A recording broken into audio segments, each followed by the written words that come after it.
never really expected Carrie to be one of those like core pillars.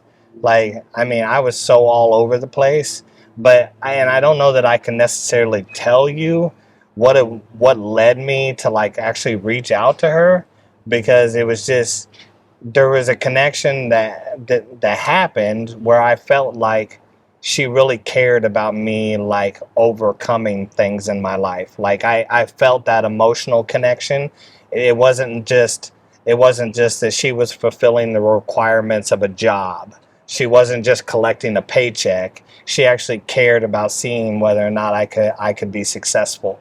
And so those moments, both the moments where I needed her help and the moments where I really kind of wanted to brag on myself a little bit, both of them shared the same end result in the phone call, because the help was, I knew I had that emotional support, somebody who would not pull any strings, would talk to me straight up, but would talk to me straight up and still give me encouragement that it was possible to overcome it.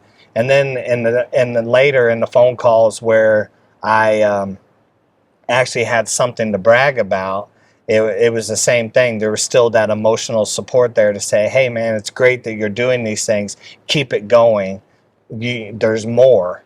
There's always more. And that was the thing with Carrie, was she was always able to say, there's more. She always knew that there was more to be had. And even to this day, when we talk, she still says, there's more in there. So she's definitely a huge motivator to just continue to watch me to go up.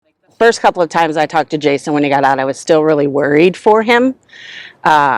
He was still in his, I would say, admitting being able to succeed. I think he's his own worst enemy. So after a certain amount of time, conversations started to get a lot easier and a lot more positive about his successes. And I feel like I've followed his growth for the last 12 years, and he's always been one to check in. So it feels good to actually see him in person and be able to congratulate him in person on the hard work that he's put in. I mean, it's been a road and it's been cycles to where I'll hear from him and say, you know, I just need an extra conversation, or he'll call and say, I'm doing so well, I want to tell you what all I'm doing. It's gone from I need help to I want to tell you about how awesome I am. And that makes me feel good. I don't know that there's a necessary vocabulary word in our English language that would actually, I mean, I could think of a lot of different words, but you would almost have to combine them all to come up with even close to an equivalent of where my thanks is. It's a very hard pill to swallow when you have to say to yourself that you needed the state of Indiana to lock you up. That if the state of Indiana wouldn't have locked me up, I might not be here today, because that was the road that I was on. To say that it was a good thing, well, it was a good thing, and it was the beginning of a journey.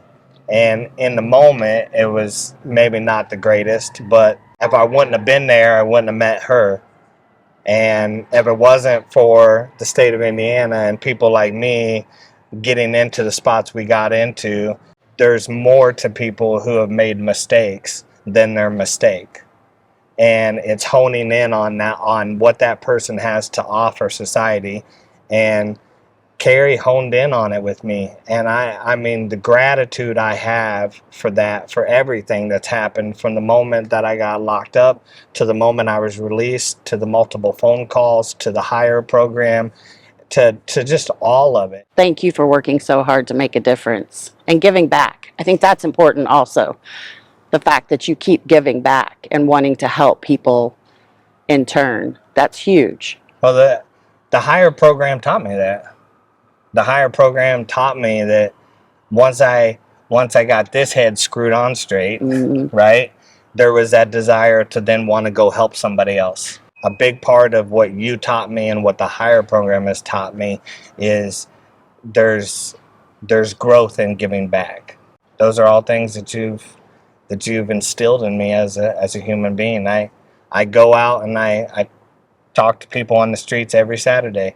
And I do it because of things that you've taught me. The absolute hands down biggest thing that I would have to say to anybody would be communicate. Communicate. Don't ever stop communicating. Communication is key. It's key to building trust. It's key to understanding your confidence level. It's key to so many things. It is the key is to communicate.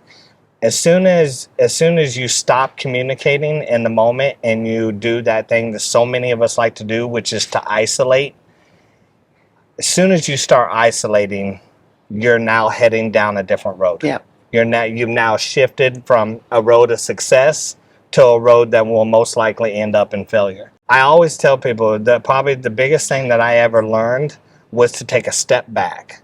In those moments where I just wanted to be reactive, step back, take an assessment of everything going around, and then be proactive in how I approached it moving forward. And part of that proactivity was to communicate to those key individuals that I knew were in my life to help. Don't lie to those people that are there for you. It's okay to tell people exactly where you're at. Nobody can truly help you. Nobody can really give you the proper direction unless you're being honest about where you're at. And I know that was one of the biggest things that I had to overcome was honesty, was being able to tell every little tiny piece of the puzzle, like not holding any of it back, being just brutally authentic and honest with what had happened, how I found myself in this situation, and what I'm looking at. And I know that there's states like Indiana that are on the cutting edge of doing some really cool things to better society. And if it wasn't for what you guys work tirelessly at every day, that it wouldn't be possible. It just wouldn't be possible because in most cases when they walk out that Sally Port door, the cards are stacked against them. So I feel like as long as you keep that in your mind, that you have people that love and support you and that people really care about your success, just keep it back here, because when you get in your self-doubt or you think I'm failing or nope, I'm not going to succeed, just remember the hard work that you put in for over a decade and the hard work, the road that you've been on. You know, there have been dead ends and there have been under construction. Yep. And there have been freeways to where you're just sailing. I mean, you met your wife and boom, it was instant love and success and you wanted to share the happiness. So in the back of your mind, when that little trigger hits, just remember how much support and care you really have.